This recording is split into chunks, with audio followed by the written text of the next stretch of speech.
guys, it's Rachel. Welcome to episode 7 of The Hungriest Knitter. You can find me on Ravelry and Instagram and Twitter as Rachel Lindsay. And thanks so much for coming by today. So I cut all my hair off. Happy spring. I guess I felt like I needed to be a little lighter. So I chopped it all off. I'm really happy about it. It looks a little, I needed it. I needed a refresher. So let's just dive on in. I have something off my needles. Finally, my Mizutama Shawl.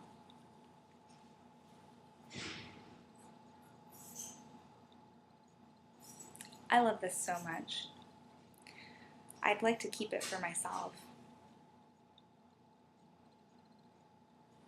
but I can't.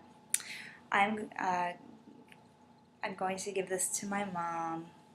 The Mizutama Shawl is designed by Olga Jazzy, and I knitted this in Madeline Tosh 80-10-10 in the sport weight, and this is the Holy Festival colorway, which I think they're selling exclusively on their website. So it's this really interesting speckly color. I think it blocked beautifully. It really opened up. I got nice sharp kind of like corner, like the point and everything. If I would do anything differently, I would have made my stitches on the edges a little looser, just so it could block out a little bit bigger. I feel like the body would have accommodated for it. Other than that, I'm so happy with the final result. I ended up doing 33 repeats of the eyelet, and I did the bottom up version. I probably could have gotten 34 repeats in, which is what the pattern calls for, but I was a little anxious about running out of yarn. So that's okay, not a big deal. I think it's a great size still, and this will go to my mom for Mother's Day. So she's seen it, and she's seen it in progress, and she loved it, so I think she's going to be thrilled when she sees it blocked, because it's just so much better. And I think it worked out great using the sport weight. I really love this pattern. I may knit this again for myself, but if I do, it would be in, of course, like a much more neutral, like I would think I would love this in like a gray or something like that. I love this though. It's really turned out beautifully. I'm so happy with it. I might wear it. It's like a really good size for my mom and I are fairly similar size. So like it's kind of the perfect. I hate shawls that the wingspan isn't wide enough. So this definitely is, although I feel like you might need like a shawl pin or something. So we'll see. Maybe I'll get her one. That would be cool. Alright, so that's my only thing off the needles, and I only have one thing on the needles right now that I'm actively working on, which is a pair of plain vanilla socks with an afterthought heel.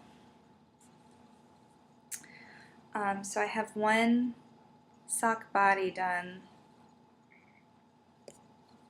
and I think you can see there's my little mustard colored ripcord.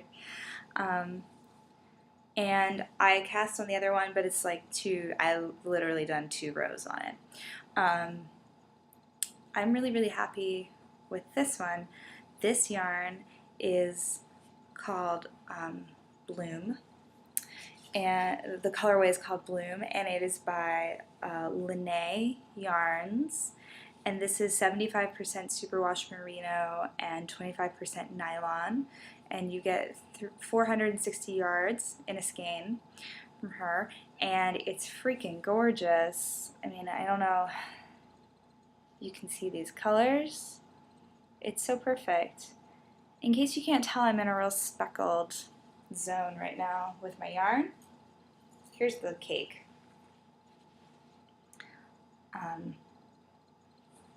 I love it. I love it so much. It's super soft, and such a pleasure to knit with, and it's really fun to kind of see what colors are popping up each round. Let me tell you though, so I started these and I planned on doing the Fish Lips Kiss Heel, which Melinda very sweetly gifted to me, and then I dug all around my house and I had recycled all my boxes, so I didn't have any cardboard to do the cut. I don't think I'm giving too much away by saying that you do a cutout, you trace your foot and make a cardboard cutout of your foot. So I just, because I had started trudging and didn't feel like doing heel flap, just thought I'd give the afterthought a try. But I also realized, like, I'm a real dingbat this week, I guess. I just grabbed a set of DPNs that were in a bag that had held a sock project previously and assumed that they were my size 2s, which is my go-to, and they're size 3s. So I didn't want to stop.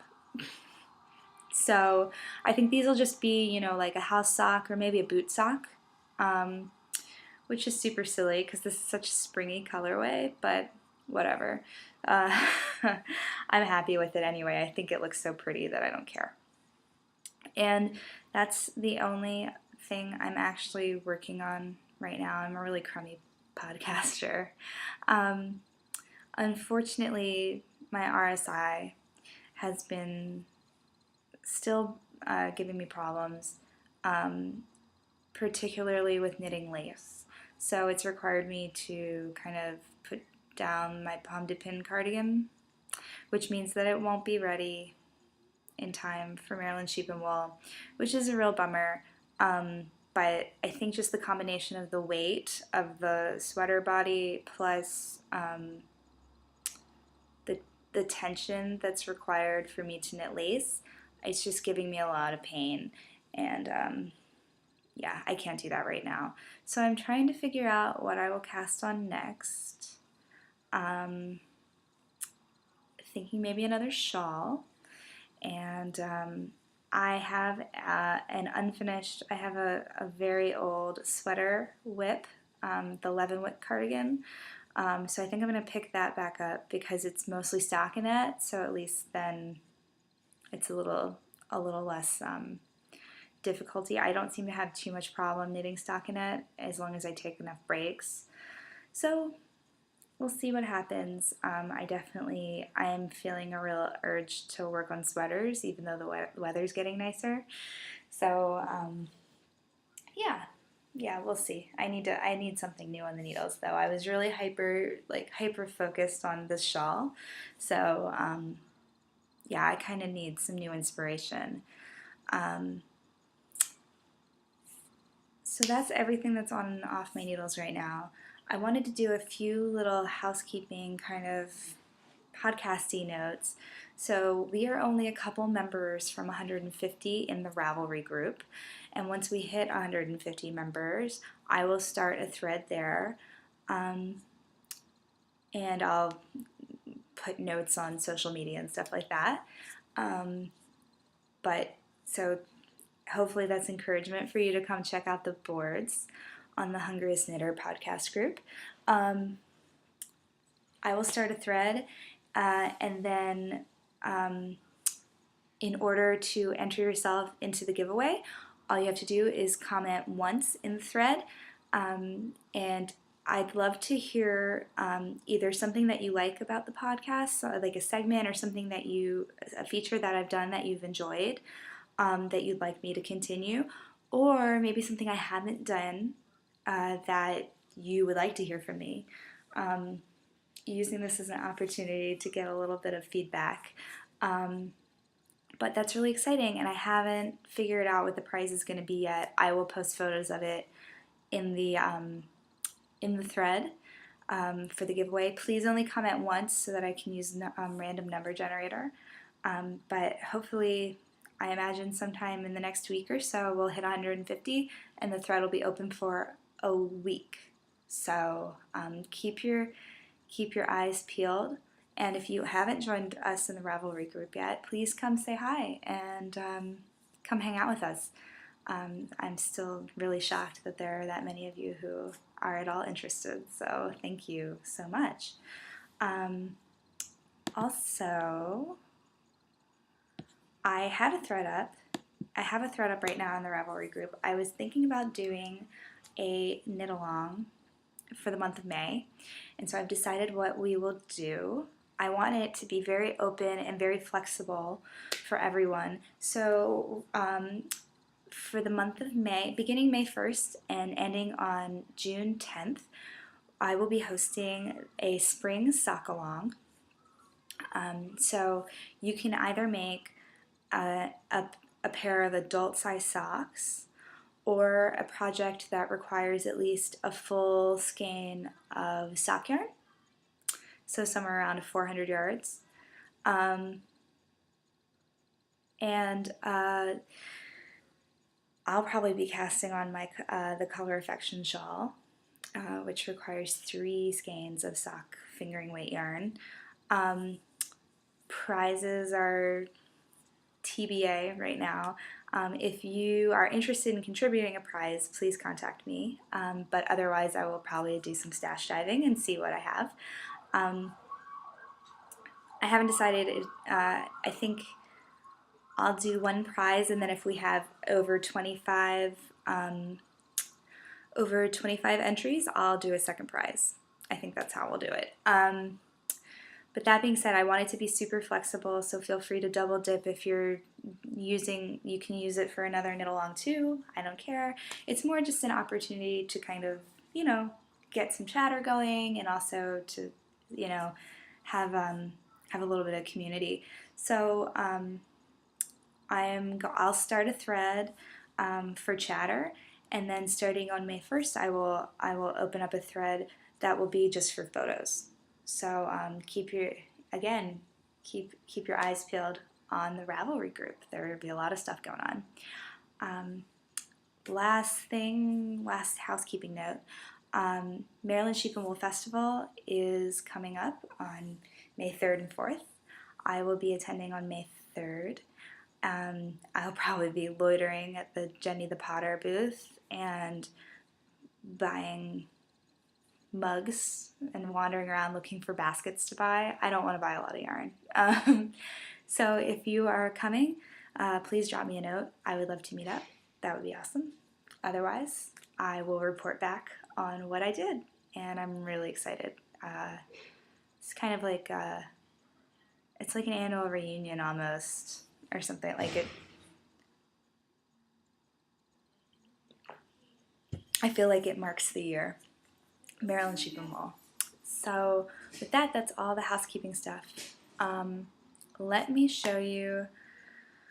I fell down on my credit card pretty hard in the last couple weeks, so I have some stash acquisitions and craft acquisitions and things to share. First things first, this is what my bloom socks are in, which is this amazing little project bag that has this sort of awesome screen print of kind of balls of yarn. And I got this from Fringe Supply, which if you're not reading the Fringe Association blog by Karen, who is the owner of Fringe Supply, please check it out. It's so awesome. I love her style. It's very classic and rustic, which is something I'm very into. So she had a limited edition of these bags on her site, and they are designed by Jen Hewitt, who is a screen printer, and they're so adorable. I think she had like 35 of them, and I couldn't help myself. I immediately bought one. So I love it, and it kind of, I feel like it's this corally color and then this mustardy color, which is totally matching my my bloom socks right now, which have these bits of orange and coral in them, and then my mustard ripcord. It makes me laugh, but this was cosmic. So yeah, another acquisition was this Linné yarn, and I bought another skein at the same time. And this skein is called Across the Universe, and it's another speckled gorgeousness. I can't get over these colors, man. And this is great because it came with a little stitchy marker. I don't know if you can see that. Oh, there we go. The other one came with a little stitch marker too, and it looked like a flower, which is so cute because the colorway is called Bloom.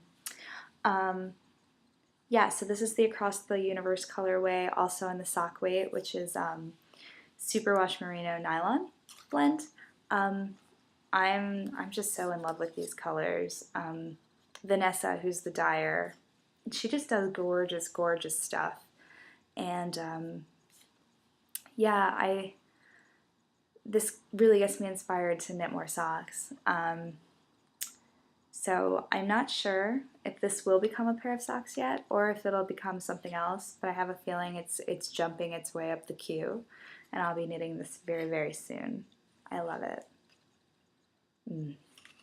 And then I did something very bad. I bought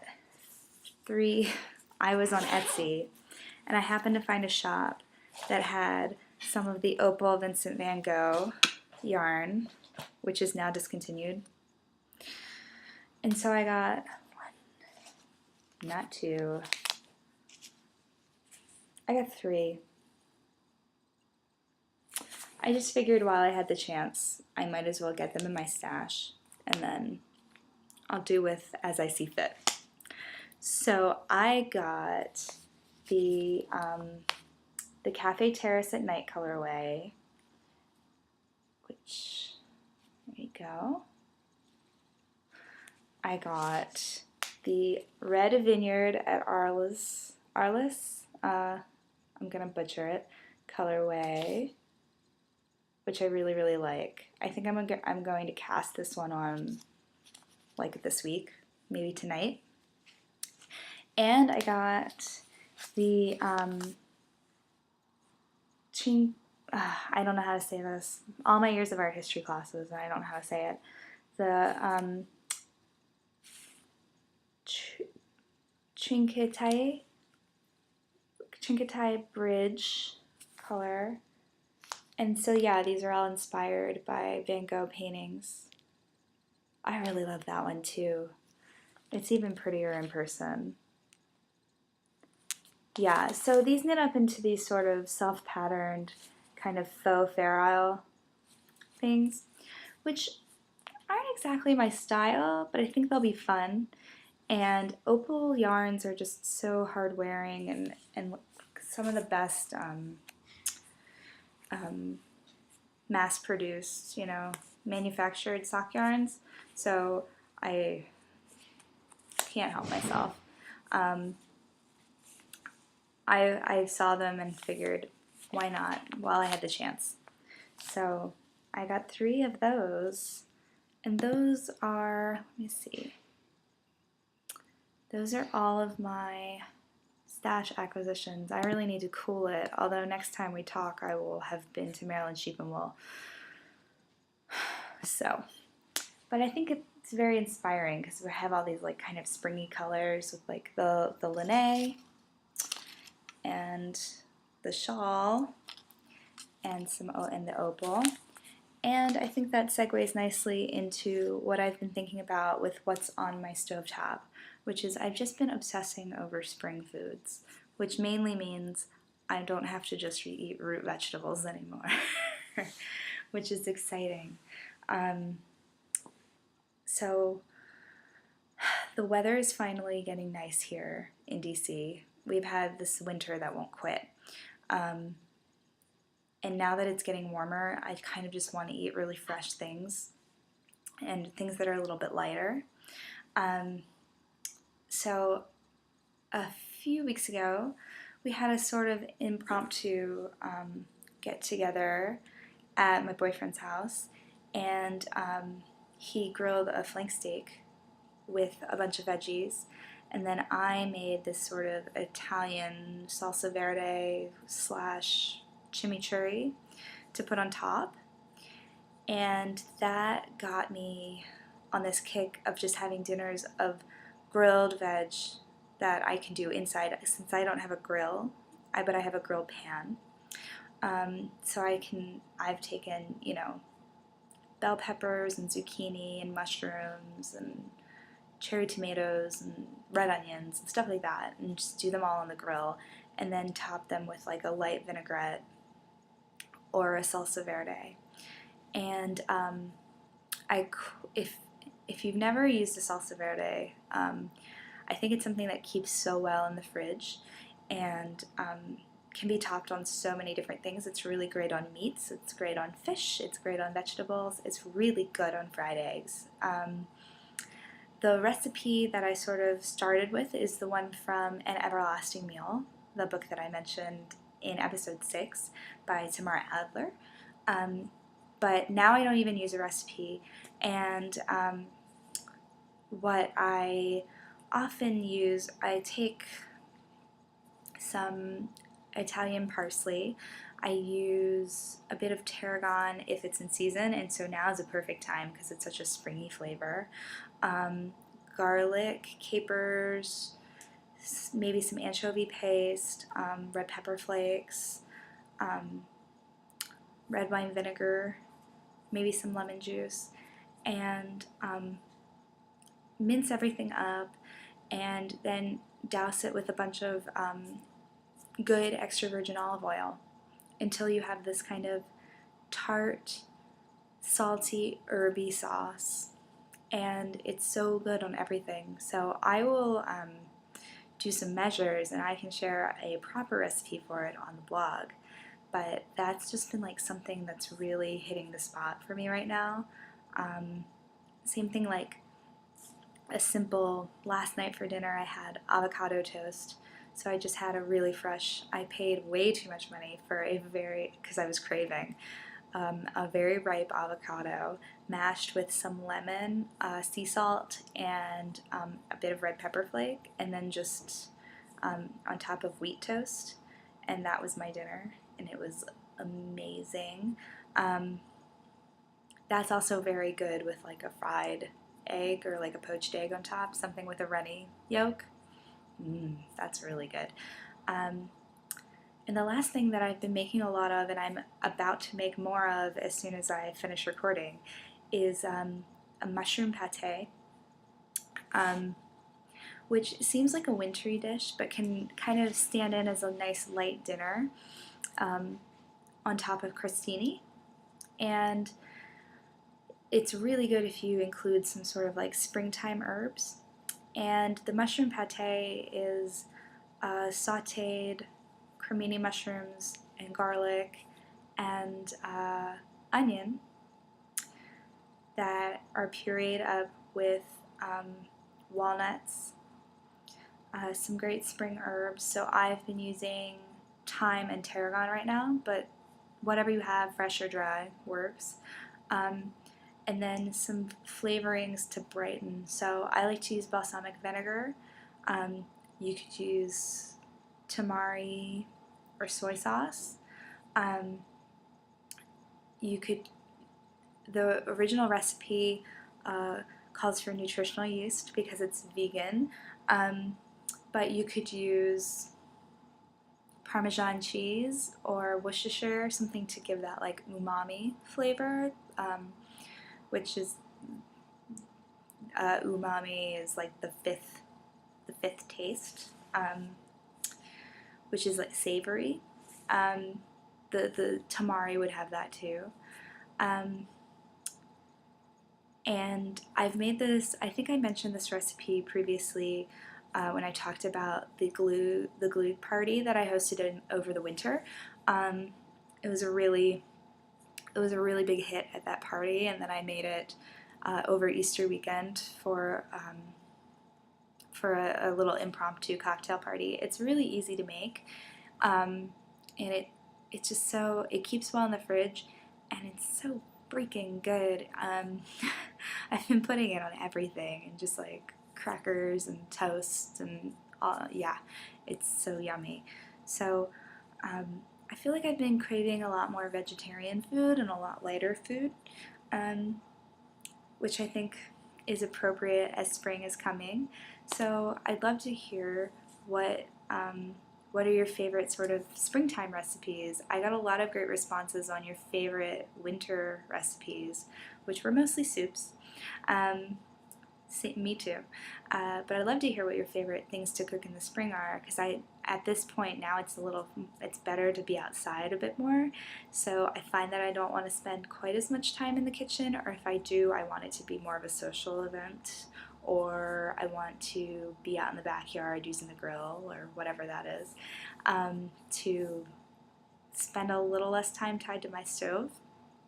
So if there's something you've been making that you're enjoying, I would love, love, love to hear about that. So with that, I think that's everything I had to talk about today. Let me check my show notes. Yeah, that's it.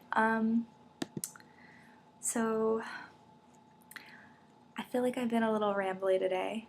I'm a little scattered, I guess. So thanks for bearing with me. I love hearing from you guys, so drop me a line. We'll chat on the Ravelry thread. And until next time I talk to you, hopefully maybe I'll have seen you at Maryland Sheep and Wool. If not, I will happily tell you all about it next time. So until then, stay hungry. Bye.